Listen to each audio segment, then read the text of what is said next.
I'm Kathy, president of the Ad Club, and welcome to the Big Orange Couch. Joining us on the couch today is a man whose entire mission is to bring humanity back into the air travel business. Joining us on the couch is Marty St. George from JetBlue. Welcome, Marty. Thanks, Kathy. Happy to be here. You know, when you talk to people about the airline industry, humanity is not a word that you hear very often, but with JetBlue it seems to be different. Tell us a little bit about that. The two founders of the company both had worked in the airline business, and I think they both recognized that the way it was done at most airlines was the wrong way. Fundamentally, at the end of the day, the airline business is a service business, but unfortunately, the legacy airlines really did not treat it like a service business.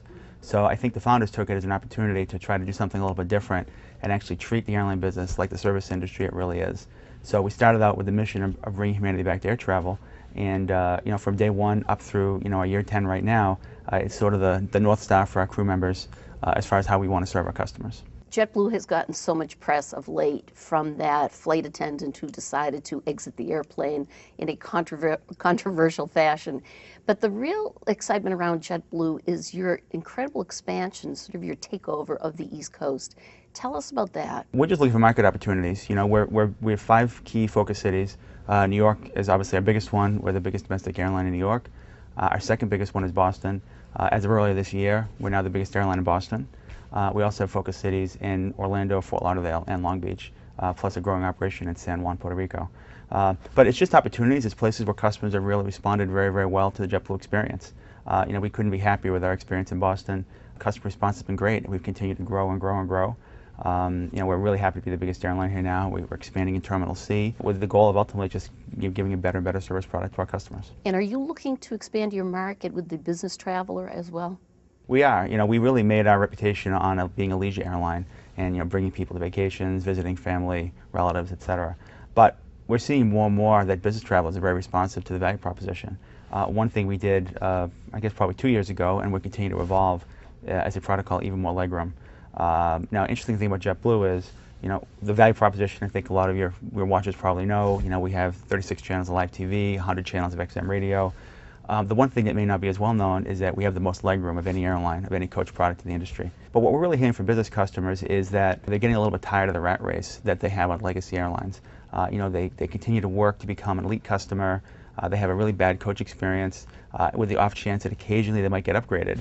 What customers would say to us is, boy, we fly JetBlue and I have a great coach experience. In fact, sometimes it's better than a first class experience to have in other airlines. Sure.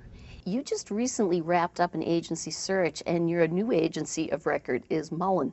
Tell us a little bit about that process.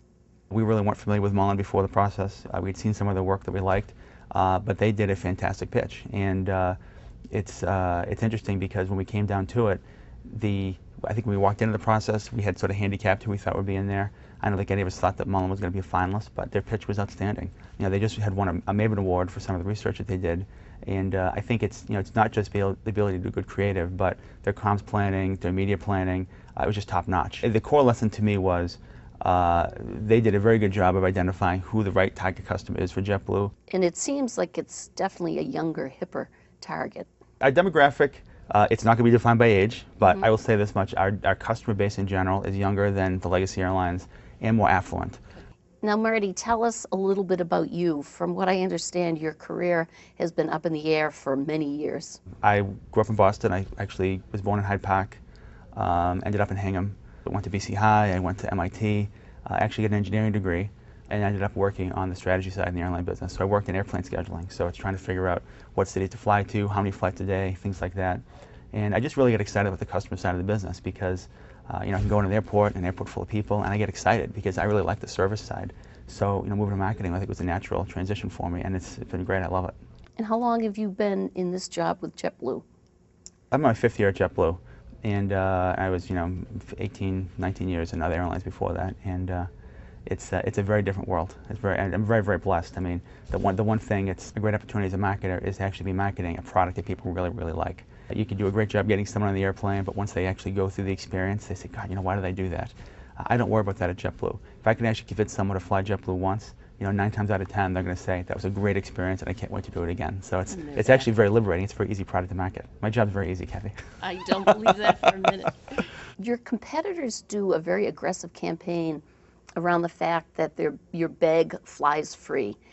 Now, JetBlue has the same thing, bags fly free, but you don't talk about that. Why is that? We do talk about it. It's on our website. Our crew members talk about it. We've got you know, all sorts of communication channels for it. You know, the biggest challenge we have is, you know, we're massively outspent. I mean, Southwest, which is the competitor you're talking about, you know, they're spending 5 to 10 times what we do. We just don't have the deep pockets that they do.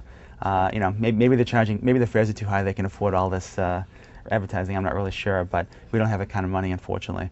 But our core customer really does appreciate it. For 20 years, I've been doing research in this business. And for 20 years, when people say what's important, it's been price, schedule, frequent flyer. The most recent research we've done has said it's actually become 4, price, schedule, frequent flyer, bag fee, which it's very surprising to us because plenty of people continue to fly these legacy airlines where they get gouged. But customers are really, it's really been a pain point for customers. So I think both we and Southwest recognize that this is an area we can distinguish ourselves. So Marty, thank you so much for being here on the Big Orange Couch with us. And I know you have to go up and speak at the CMO breakfast this morning here at Microsoft.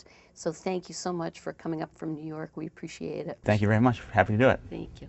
And thank you for joining us once again on the Big Orange Couch.